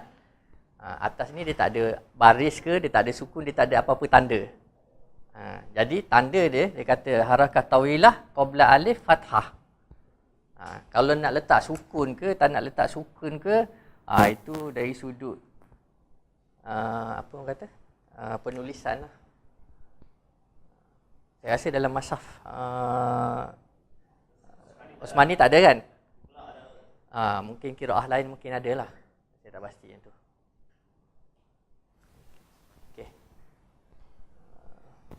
Ada nak salin? Tak ada? Dah. Dan yang terakhir hari ini, kita akan sentuh sikit berkenaan tanwin.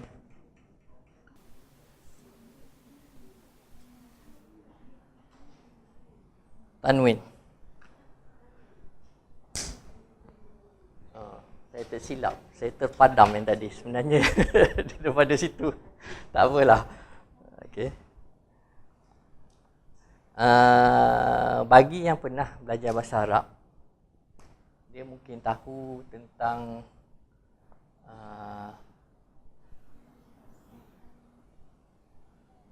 nakirah ataupun ma'rifah. Ada tak? Belajar dulu. Mula-mula dulu kan? Okey. Bagi yang tak tahu lagi, kalau dalam bahasa Inggeris, kita kata a pen contohnya. Kan? An apple. Okay. Ayolah. The pen.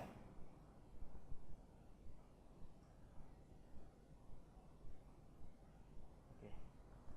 So, bila a pen, maksudnya pen mana-mana lah kan? A pen. Sangat general. The pen, kita dah tahulah dia exactly. Okay. So, dalam bahasa Arab pun dia sama kataan tu. Okay. Kalau a pen, dia akan tulis kolam. Kalau the pen, al-qalam. Itu saya kata nak guna perkataan daripada Quran je kan. Tapi tak apa, al-qalam ada tak di surah al-qalam. Perkataan al-Quran. Okey. Jadi kolam ni disebut sebagai nakirah. Al-qalam disebut sebagai ma'rifah.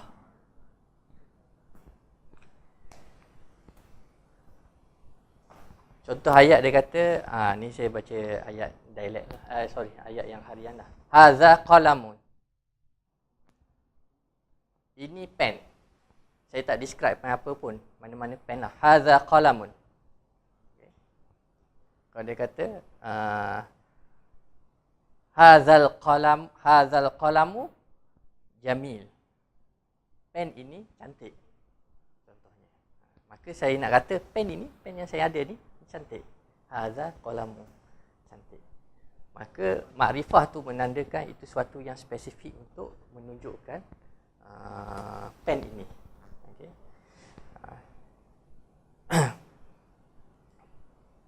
Simple.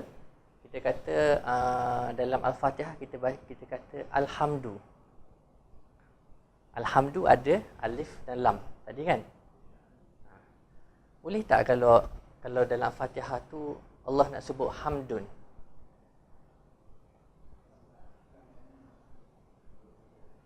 Boleh. Tapi Allah sebut Alhamdu. Sebab dia nak tunjuk ada suatu benda yang spesifik tentang hamdun tersebut. Yang tu nak tahu nanti kita belajar masuk i'rab kita tahu apa sebab dia. Okey, itu dibahaskan oleh ulama sangat panjang perkataan alhamdu tu.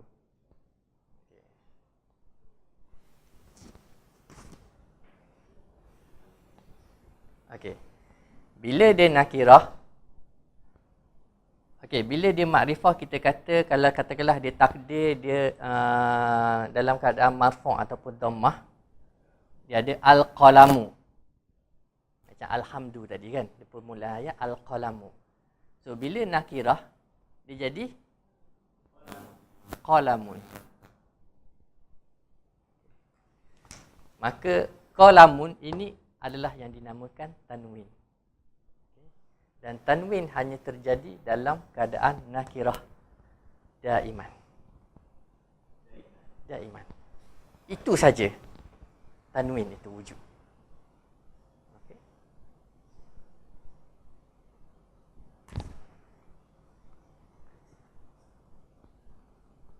Jadi bila baca Al-Quran, bila kita jumpa suatu kata, nama dan sebagainya yang ada tanwin, maka kita dah tahu itu adalah nakirah yang menunjukkan tak ada spesifik ke atas kata nama tersebut.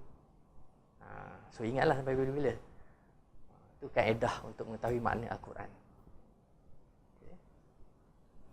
Okey, tanwin ni dia datang daripada perkataan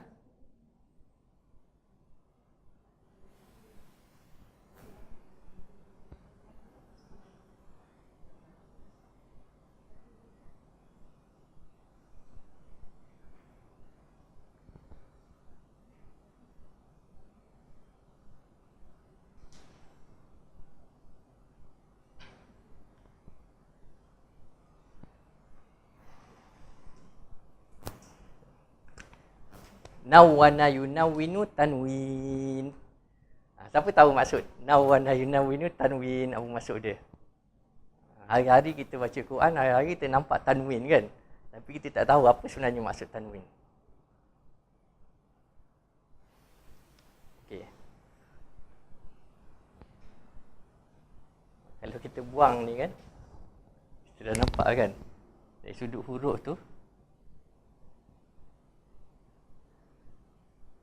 Betul. Tadi kita belajar huruf hijai. Nun. Okey? Maka tanwin tu maksudnya kita menekan bunyi nun pada simbol, pada perkataan ni, yang tadi ni. Qalamun. Okey. Dia kita tak sebut qalamun. Sebab kenapa?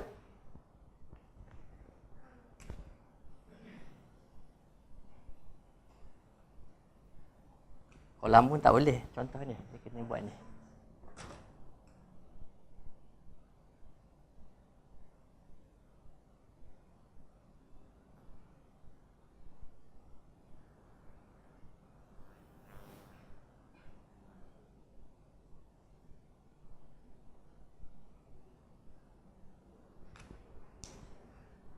Beza dia. Muslimun.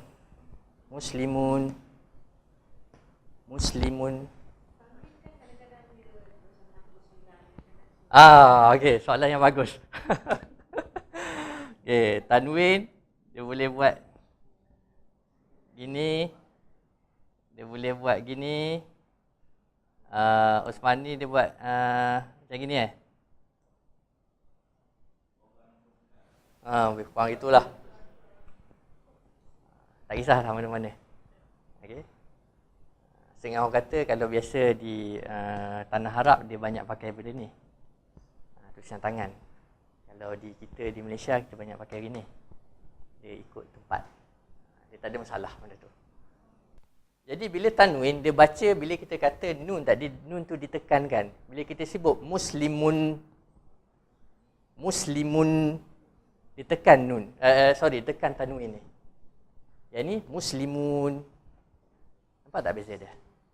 Kalau kata muslimun, dari di sisi orang Arab, orang Arab, kita kata muslimun, dia seolah muslimun.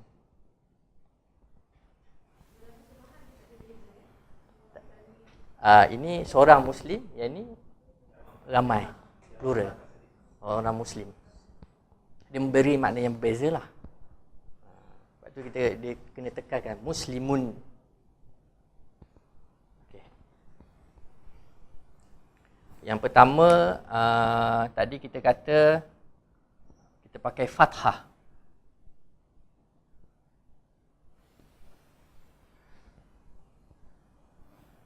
Ni kan?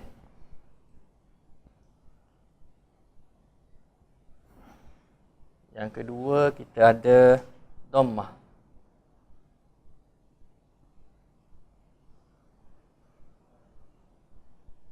Yang ketiga kita ada kasrah. Jadi disebut bila fathah tanwin dia macam ni.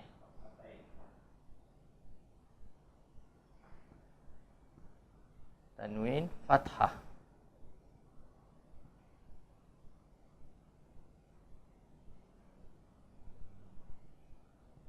Dhammah dia akan jadi tanwin dhammah. Kasrah dia akan jadi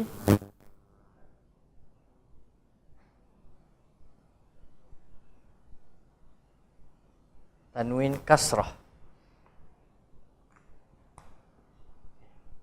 Cuma tambah dua sahaja. Bentuk macam mana nak tambah, itu terpulang ke aktiviti masing-masing lah. Okay.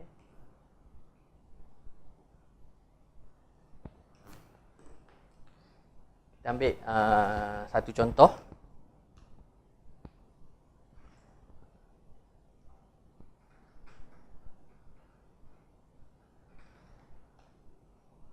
Qaf, lam, mim. Dia boleh baca dengan berapa wajah?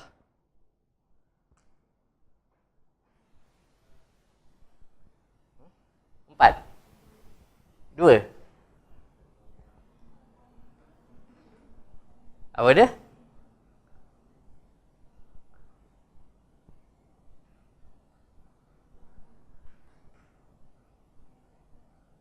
Qalama.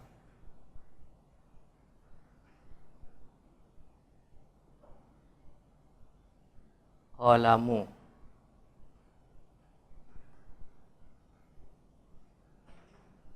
Qalami.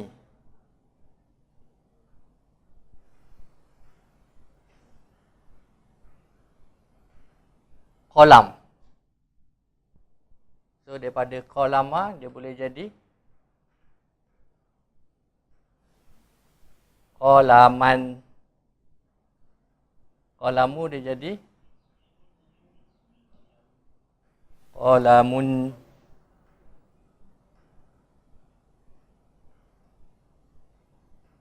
Qalamin. Qalam tak ada.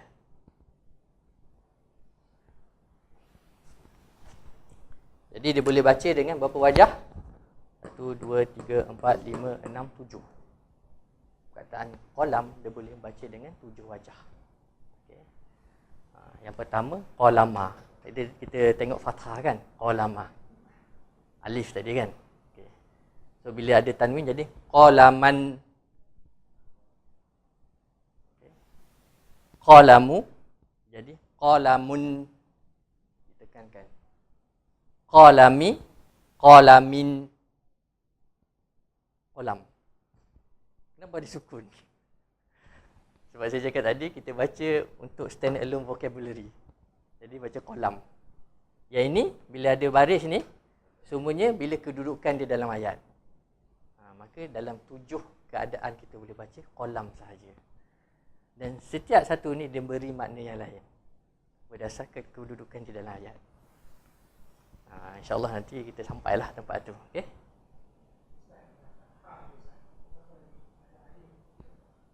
Okay.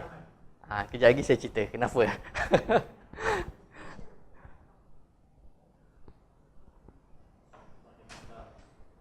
Okay. Yang ini nakirah tadi Yang kedua, kalau dia al-qalam, ditambahkan alif dan lam. Dia berapa wajah dia boleh baca? Al-qalamu. Al-qala. Al-qalama. Al-qalamu. Al-qalami. Al-qalam. Okey, kalau tanwin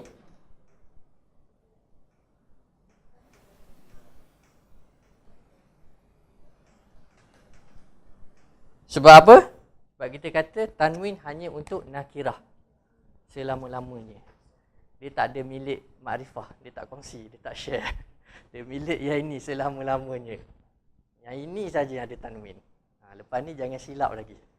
Tak akan ada tanwin untuk makrifah. Dia tak ada al-qalamun, tak ada. Al-qalamin, tak ada. Al-qalaman, tak ada. Baik. Okey, saya tunjuk contoh qalama. Dalam keadaan apa dia boleh jadi qalama? Belajar lama, kalau dulu dia pernah belajar maf'ulun bih. Kan? Kedudukan yang dah menjadikan dia mansub. Maka dia sebut qalama ataupun qalaman. Ini dalam keadaan dari sudut ilmu nahwu menjadikan ini dan dia menjadikan yang lain. Okay. Hamzah. Okey. Dalam bahasa Arab, by default, bila dia ada tanwin fathah, dia akan letak alif. By default. By default. Okay. Kecuali dia ada pengecualian dia. Yang pertama, bila ada hamzah. Pengecualian kepada alif bila dia ada hamzah. Hamzah bisyartin huna kal alif qablaha, dengan syarat tidak ada alif sebelum, dengan syarat ada alif sebelumnya. Contoh sin mim alif hamzah. Kita akan kata samaan, samaun,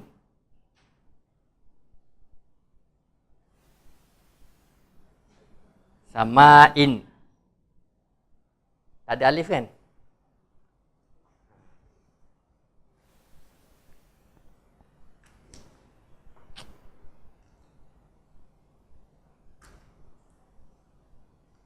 Kita tak kata samaan ada alif.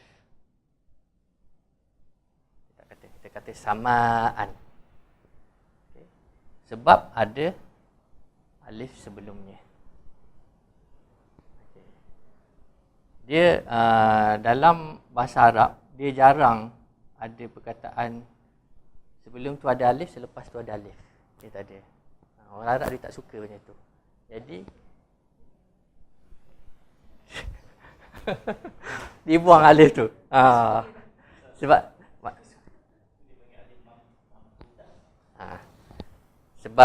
macam saya cerita dulu, Al-Quran datang bukan dia buat dia form bahasa Arab tu. Bahasa Arab dah wujud. Cuma Allah Ta'ala dia endorse je apa yang orang dulu dah buat. Sebab mereka dulu pun lebih terkenal dengan syair-syair jahiliah dan sebagainya. Kan? Bila Al-Quran datang, dia endorse. Cuma dia letakkan Al-Quran tu sebagai suatu mukjizat yang orang Arab tak boleh lawan bahasa tu. Jadi sebab tu dia tak ada hamzah. Okey. Contoh kalau dia ada contoh yang dia tidak ada hamzah. Dia sebelum hamzah tu dia tak ada alif.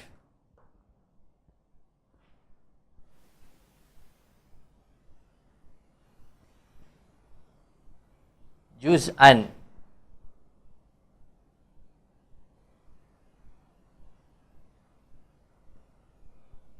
juz'un,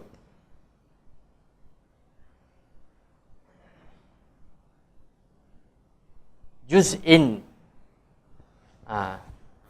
Jadi kat sini qabla al-hamzah tak ada alif macam ni kan. Jadi maka diletakkan alif. Sama macam tadi. Juz'an. Kalau kita kata tak ada sini, maka itu salah. Okay. Pengecualian kedua adalah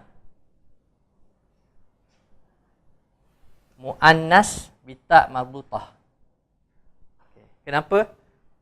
Sebab ada muannas yang tanpa ada tak. Contohnya asyams. Wasyamsi wa duhaha. Asyam tu muannas. Okay.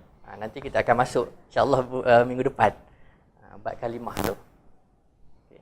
Ada yang muannas yang tak ada tak marbutah. Dan ada yang ada tak marbutah tapi dia bukan muannas. Kan? Contohnya apa? Saya boleh bagi contoh.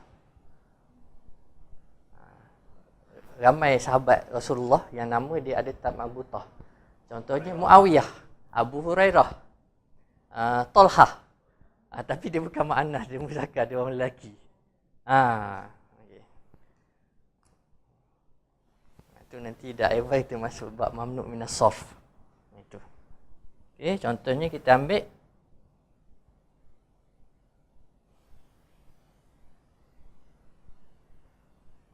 muallimatan,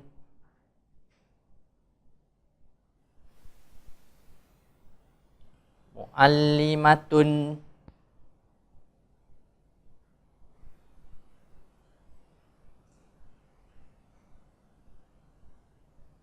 muallimatin. Dia ada tak marbutah. Muallim apa? Cikgu. Muallim cikgu lelaki, muallimah cikgu perempuan. Jadi muallimatan dia tidak diletak alif selepas tu. So hanya ini sahaja dua pengecualian yang tidak ada alif selepas tanwin fathah. Kita screen lah seluruh Quran macam ni lah dia punya kaedah dia. Rasa itu saja yang kita belajar hari ni. Kalau ada soalan boleh tanya. Siapa nak salin boleh salin dulu.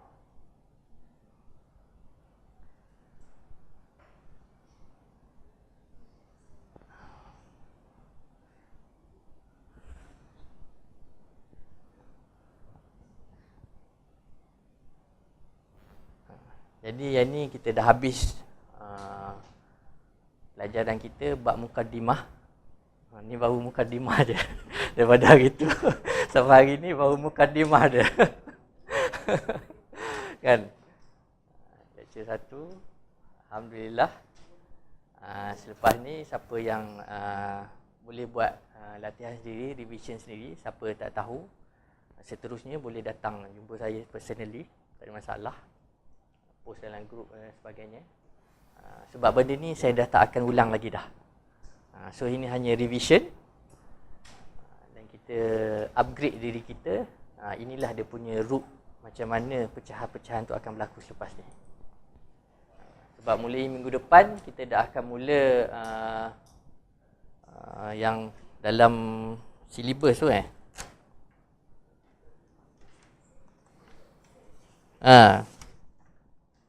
isim, disebut kat sini isim.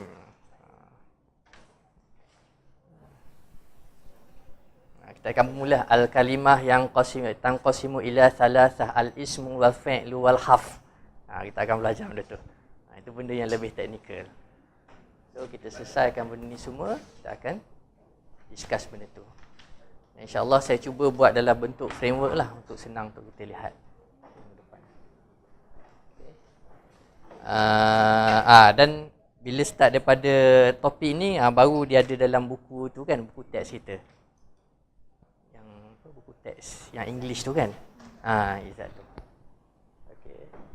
Sebab yang mukadimah kita ni tak ada dalam buku tu. Tapi cuma dalam buku tu saya nampak ada benda yang mungkin dia typo error dan sebagainya lah. Dan ada susunan dia tu tidak tersusun. Buku hijau tu. Tak apalah, nanti kita akan belajar satu-satu, step by step. InsyaAllah. Dan lepas ni perjalanan kita berkaitan dengan as-sarf wan nahw akan bermula. InsyaAllah saya cuba untuk memudahkan bagi orang yang tak pernah belajar, step by step. Mudah-mudahan dia mudahlah. Setengah orang kata bahasa Arab ni belajar mula susah, kemudian senang. Tapi ada juga ulama' kata statement tu salah. Dia kata bahasa Arab ni senang je. Cuma bagaimana untuk kita belajar tu, insyaAllah. Ya? Fikir senang satu. Satu lagi kaedah kita untuk meneroka ilmu tu sendiri. Ya? Sejarah Sibawi. Okey, nak dengar ke dan nak balik ni? Okey, baik. Imam Sibawi, dia seorang ulama' yang sangat hebat. Dia berbangsa Parsi. Dia bukan Arab, dia Ajam. Okay. Suatu hari, kisah dia bermula pada suatu hari ketika dia pergi kelas hadis. Pergi belajar hadis dengan ustaz dia lah, Tok Syekh dia. Dan kaedah orang dulu, bila dia belajar, dia ada beberapa kaedah. Satu, Tok Guru baca, dan anak murid dia akan dengar lah. Talaki, ada kadang dia buat kaedah imla, ada anak murid baca dan Tok Guru kemudian syarah, sebagainya lah kaedah dia. Dan nak dijadikan cerita, pada suatu hari, dia disuruh baca suatu hadis oleh Tok Guru dia. Hadis ni hadis dalam Sunan Abi Daud. Saya lupa dia punya matan dia. Saya kena cek balik lah lepas tu. Okay. Dan dia baca salah baris. Sebab dia bukan orang Arab. Dia baca salah baris. Maka marahlah tok gurunya dengan muka yang semarah-marahnya. Merah muka dia, marah tok gurunya.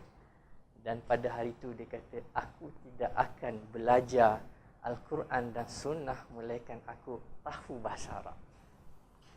Maka selepas tu dia berhenti pergi mengaji Al-Quran, hadis dan sebagainya. Dia pergi belajar bahasa Arab. Dan dikatakan dia pergi ke setiap majlis yang ada pengajian bahasa Arab, dia akan ada muka dia kat situ. Dia belajar sehinggalah dia menjadi orang yang paling alim bahasa Arab di tempat tu dah pada zaman tu. Dan nama dia dinakal dalam banyak kitab-kitab bahasa Arab, kitab I'rab Al-Quran, kitab tajwid, kitab tafsir dan sebagainya. Imam Sibawaihi. Sebab tu tengok nama dia Sibawaihi.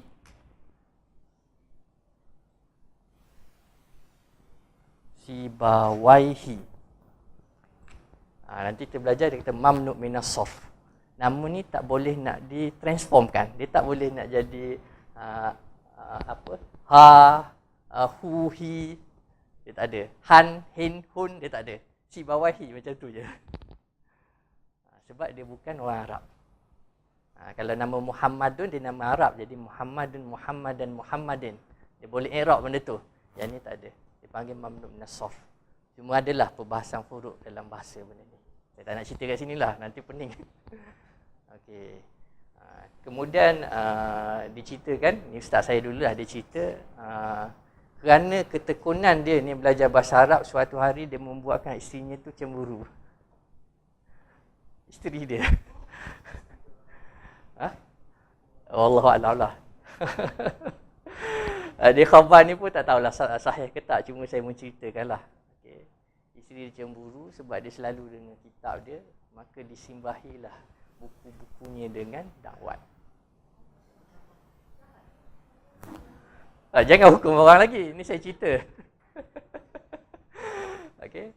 Kemudian dengan sedihnya, perasaan sedihnya, maka dia mengambil helaian kertas yang baru, maka ditulislah suatu buku mengikut ilmu yang ada dalam dada dia pada masa itu.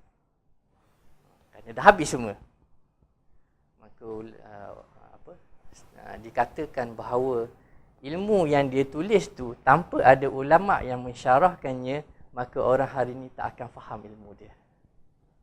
Sebab terlalu tinggi, terlalu alim dia. Maka itulah Imam Sibawaihi. Wallahu a'lam. Perbahasan tentang bahasa Arab yang dicerita tu daripada huruf hijai tu lagi. Macam saya kata tadi kan, asal perkataan 29. Kenapa? Dia ada bahas-bahas. Daripada perbahasan tu lah kemudian Imam Syatibi ambil pendapat dia yang kata makhraj dan sebagainya. Wallahu a'lam. So itulah suatu motivasi. Kalau Imam Sibawaihi orang Parsi yang tak reti bahasa Arab, dia belajar, dia jadi orang yang paling alim pada zaman tu. Kan? Maka tidak ada halangan bagi kita untuk berusaha lah. Wallahu a'lam.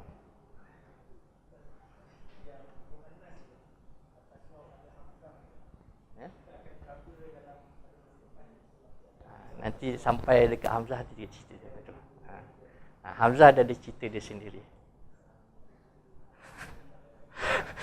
Kalau nak panjang cerita, kita kena buat seminar macam tadi kan.